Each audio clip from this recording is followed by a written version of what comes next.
13 अगस्त 1947 ये all India radio Lahore है। आप हमारे अगले ऐलान का इंतजार कीजिए। 14 अगस्त 1947 ये रेडियो पाकिस्तान लाहौर है। आपको पाकिस्तान मुबारक।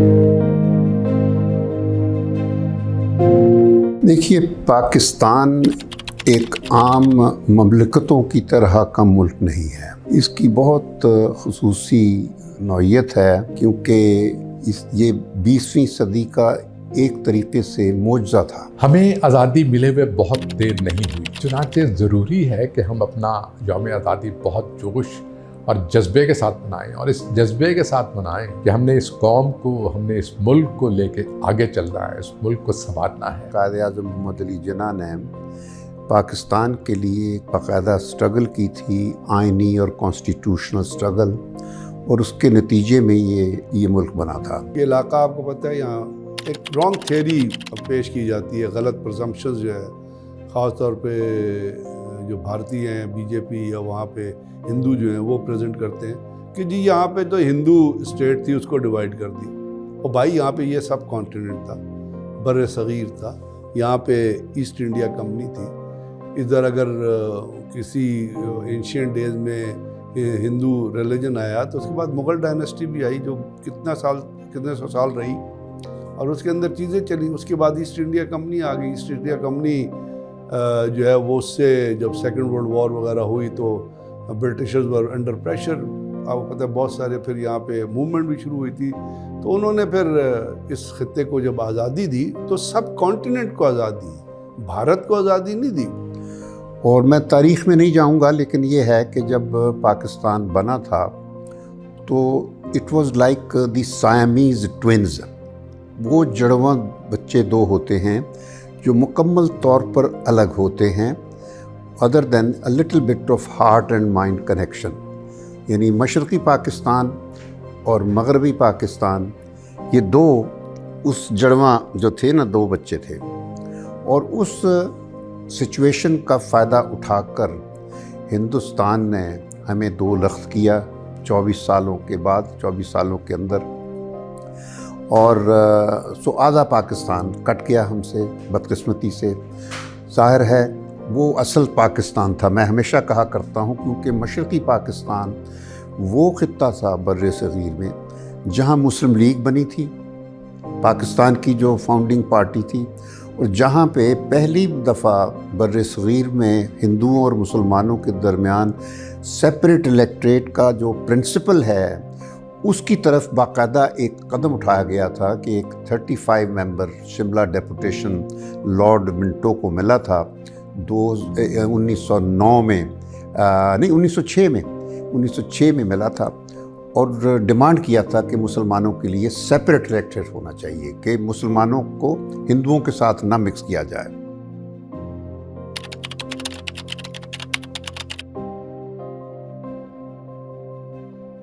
हमने सब कॉन्टिनेंट में इंडिपेंडेंस ली और इंडिपेंडेंस अंग्रेज से ली, लेकिन हमसे जो अलहदा हुए वो हिंदूस थे। नेशन स्टेट जो हिंदू की बनी उसके मुकाबले में नेशन स्टेट जो पाकिस्तान की बनी वो डिफरेंट थी। हिंदुस्तान की जो, भारत की जो नेशन स्टेट बनी उसके पास इंडस्ट्रियल बेस भी थी, उसके पास पॉलिटिकल बेस भी हमारे मुकाबले में बहुत स्ट्रॉन्ग थी। हमारे पास वो कुछ नहीं था। उनके पास एजुकेशनल बेस बहुत स्ट्रॉन्ग थी, हमारे पास वो कुछ नहीं था। चुनांचे सबसे बड़ा चैलेंज तो हमारे पास, जो सबसे पहला चैलेंज था वो ये था कि हमने अपने आप को पॉलिटिकली कैसे ठीक रखना है, पॉलिटिकली स्ट्रॉन्ग कैसे रखना है। पॉलिटिकली स्ट्रॉन्ग रखने का तरीका जो बुनियादी था, जो सबसे बड़ा चैलेंज था, वो था कॉन्स्टिट्यूशन, जहाँ पे हम बहुत अच्छे तरीके से परफॉर्म नहीं कर पाए। पाकिस्तान बनने के बाद असल मसाइल शुरू होते हैं कायद-ए-आज़म की वफ़ात के बाद।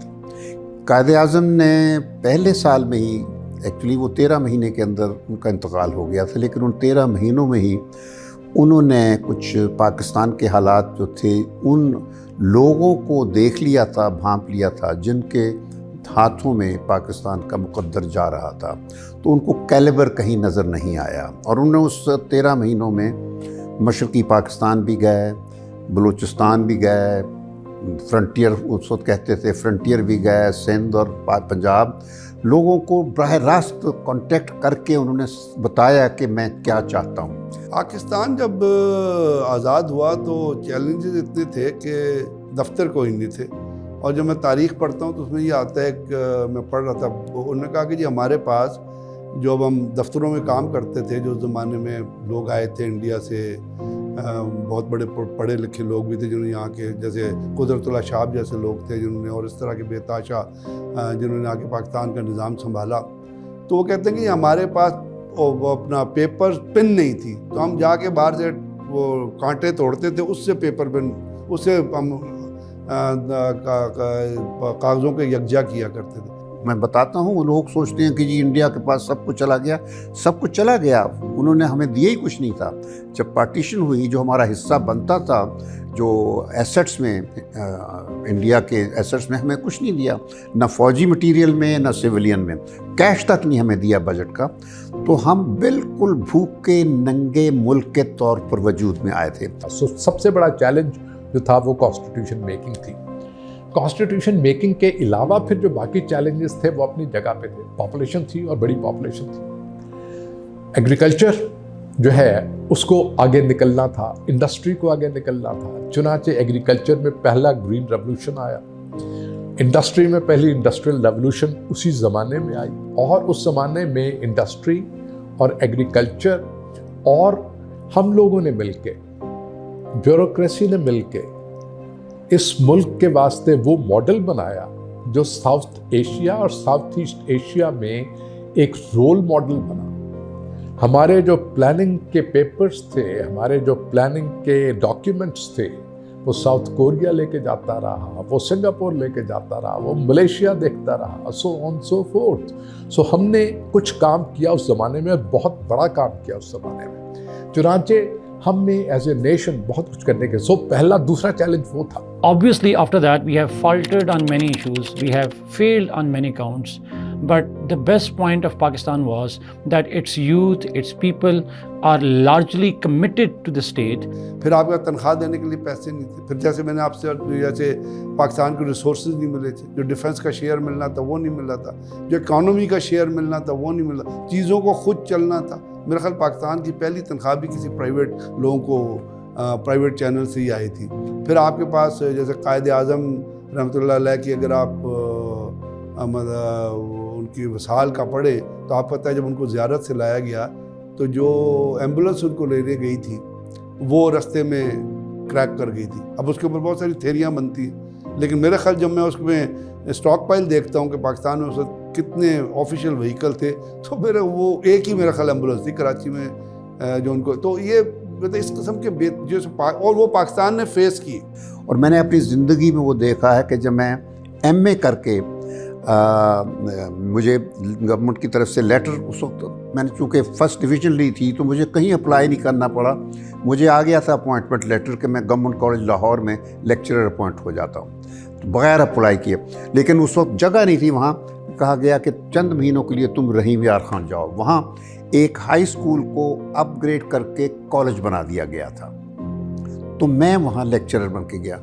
घास पर बैठ के क्लासें लेते थे, कोई फर्नीचर नहीं था, और वहाँ ही स्कूल का जो हॉस्टल क्लास था वहाँ एक एक कमरों में 2-2 प्रोफेसर रहते थे। हम लोग ज़मीन पे बैठ के हर चीज़ करते थे, कागज़ तक नहीं होता था।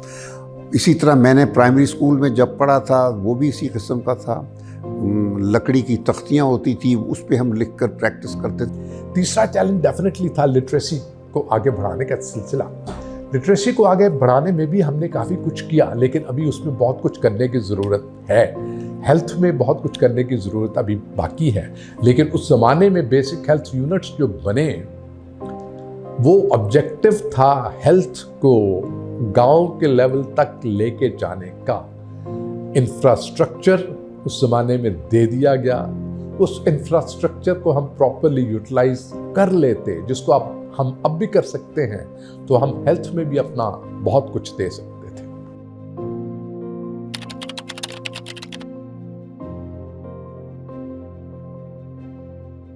جن لوگوں نے پاکستان کو آزادی دلائی ان کی حالت، لیاقت علی خان بہت بڑے نواب تھے، اور لکھا جاتا ہے ان کتابیں جو لکھی گئی کہ وہ ایک دفعہ جو سوٹ پہنتے تھے دوسری دفعہ نہیں پہنتے تھے، لیکن جب ان کی ڈیتھ ہوئی اور ان کی شیروانی اتاری گئی تو انہوں نے اندر پھٹا ہوا بنیان پہنا ہوا تھا، ان کی جرابیں پھٹی ہوئی تھی. یہ تھی قربانیاں جو لوگوں نے دی اس ملک، اور لیڈرشپ نے قربان، لیڈرشپ نے کھایا نہیں، لیڈرشپ نے لوٹا نہیں، لوگوں کو نہیں لوٹا. قائد اعظم نے اپنی دولت لٹا دی، محترم فائد پان جناح نے اپنی دولت لٹا دی، اور لیاقت علی خان کے ساتھ بہت، جن کا میں نام لینا چاہوں تو بہت سارے لوگ تھے، نواب تھے اپنے گھروں کے. لیاقت علی خان نواب آف کرنال تھے. پاکستان کے شروع کے واقعات اتنے مشکل تھے لیکن اس کے باوجود یہ ملک قائم اور دائم رہا، اور انڈیا نے ہمیں دھمکی دی تھی کہ چند سالوں کے بعد یہ ختم ہو جائے گا، یہ ہمارے گھٹنے پکڑے گا اور کہے گا مجھے واپس لے لو. ہم نے نہ صرف اپنے آپ کو آزاد رکھا بلکہ ہم 75 سال میں ایک نیوکلیر طاقت بن گئے ہیں، دنیا کی 6th بڑی طاقت بن گئے ہیں. اور اس میں اصل کریڈٹ جاتا ہے ہماری فوج کو، کیونکہ اگر سیاستدانوں کے ہاتھ میں اس ملک کو چھوڑ دیا جاتا تو یہ ملک 75 سال نہیں 75 مہینوں میں ختم ہو جاتا. کیونکہ جس قسم کے سیاستدان ہم جو قائد اعظم نے دیکھ لیے تھے ان کا کیلیبر، تو بدقسمتی یہ ہے کہ جو بالخصوص پنجاب اور سندھ کے سیاستدان تھے بے ایمان.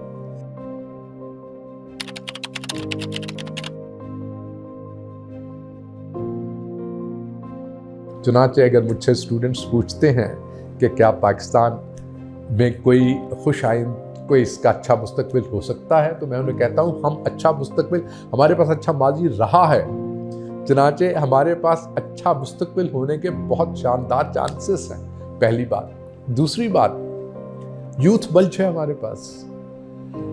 ہم اگر اس کو ایز اے نیشن یوٹیلائز کر پائیں تو ہم بہت تیزی کے ساتھ آگے نکل سکتے ہیں.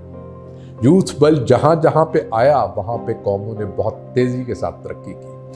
اس وقت ویسٹ کا پرابلم کیا ہے؟ ویسٹ کے پرابلم میں ان کے پاس یوتھ نہیں ہے، ان کے پاس ایجنگ پاپولیشن ہے، اور ایجنگ پاپولیشن کا مطلب یہ ہے کہ وہ نیشن بلڈنگ میں اس طریقے سے کنٹریبیوٹ نہیں کر سکتے جس طریقے سے ہم کر سکتے ہیں. ہمارے خلاف اصل میں ہمیں ریئلائز کرنا پڑے گا بڑی بڑی سینسیٹیو چیزیں جو پاکستان میں ہو رہی ہیں، جس کے اوپر ہمیں غور کرنا پڑے گا. دہشت گردی کا ایک بہت بڑا چیلنج ہے، اکانومی کا ایک بہت بڑا چیلنج ہے، پولیٹیکل اسٹیبلٹی کا بہت بڑا ہے. کیونکہ پولیٹیکل اسٹیبلٹی اور اکانومی جو ہے وہ انٹر لنکڈ ہے.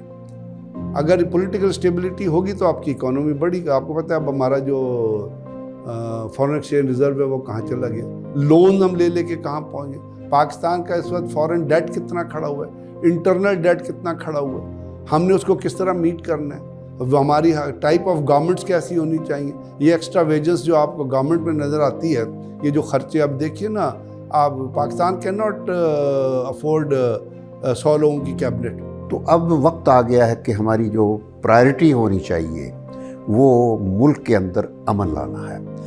امن اپنے ہمسایوں کے ساتھ بھی، دنیا کے ساتھ بھی. جو ہمارے قائد نے ہمارے لیے ایک نصیحت دی تھی کہ پیس ود آل اینمٹی ود نن، ہم نے کسی کے ساتھ کوئی جھگڑا نہیں کرنا. تو بدقسمتی یہ ہے کہ قائد کے فرمان پر عمل نہیں ہو سکا، جس کی وجہ سے ہم آج بھی مشکلات کا شکار ہیں. تو بہتر یہ ہے کہ ان مشکلات سے بچنے کے لیے وقت آ گیا کہ ہم اپنے آپ کو جنگوں سے بچائیں. اور صرف جنگوں سے بچنے کا نام امن نہیں ہوتا. میں آپ کو بتا دوں کہ اگر فوجیں سرحدوں پر نہیں لڑ رہی ہوتی تو اس کا مطلب یہ نہیں ہوتا کہ امن آ گیا. امن کا تعلق براہ راست ذہنوں کے ساتھ ہوتا ہے، قوم کے ذہنوں کے ساتھ. اور وہ ذہنیت کا مطلب یہ ہے کہ ایک ہم آہنگی ہونی چاہیے. قومیت کا جو اصل جذبہ ہوتا ہے وہ پیدا ہونا چاہیے. صرف یہ نہیں کہ کرکٹ کے میچ پر پاکستانیت آئے، ورنہ پھر ہم سندھی، بلوچی، پٹھان، اور یہ ہمارے حکمران کرتے ہیں. یہ جو سیاستدان ہیں انہوں نے اس ملک کو ڈیوائیڈ کیا ہوا ہے. यानी कौमियतों की बुनियाद पर, किसी को सिंधी, किसी को बलोची, किसी को पठान और किसी को पंजाबी बनाकर।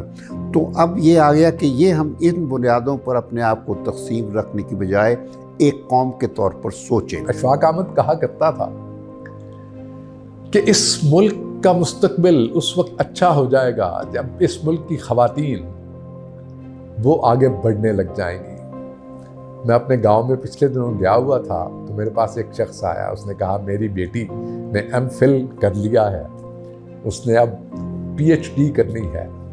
तो मैं हैरान था कि मेरे छोटे से गांव में जो सांगलाइल के को 3 किलोमीटर के फासले के ऊपर है, वहाँ पे बच्चे हैं, बच्चियाँ हैं जो अब PhD कर रही हैं, बच्चियाँ हैं जिन्होंने मास्टर्स किया हुआ, बच्चियाँ हैं जो बैचलर्स करके आगे निकल रही हैं। सो तालीम ख़वातीन में बड़ी तेज़ी के साथ फैल रही है। जब मैंने CSS ज्वाइन किया था तो हमारे पास सिर्फ 12 ख़वातीन थी हमारे साथ। अब CSS में ख़वातीन की तादाद जो है वो 40 to 50% तक चली गई है। सो इसका मतलब है कि ख़वातीन बहुत तेज़ी के साथ आगे आ रही हैं। और अशफाक अहमद के बकौल अगर ख़वातीन उस तरक्की के उस तेज़ी के साथ आगे आएंगी तो ये मुल्क के लिए बहुत खुशाइंद है। और इसमें मुझे ये कहने में कोई आर नहीं है कि आज के दिन ही खुदा के वास्ते पाकिस्तान पे पॉलिटिकल लीडरशिप रहम करे, और जिस तरह वो पाकिस्तान को के रिसोर्सेज को ज़ाया करते हैं उसके ऊपर कोई वही चीज़ें अगर आपकी यूथ पे लगे, एजुकेशन पे लगे, हेल्थ पे लगे और लोगों को ट्रेनिंग पे लगे, क्योंकि आपको पता है आपके पास इतनी मैन पावर है, अगर उसको स्किल्ड मैन पावर बनाने में लगे, इतना यूथ का 18 यंग जनरेशन का इतना बड़ा परसेंटेज है आपका, अल्लाह करे कोई ऐसी लीडरशिप आए। 14 अगस्त के दिन तो मैं यही दुआ करता हूँ, तो मुझे चांसेस तो कम नज़र आते हैं कि खुदा करे कोई ऐसी लीडरशिप आए जो इस मुल्क को आगे लेके जा सके। We learned the lesson from the past, we improved upon it, and I think this is an evolutionary process.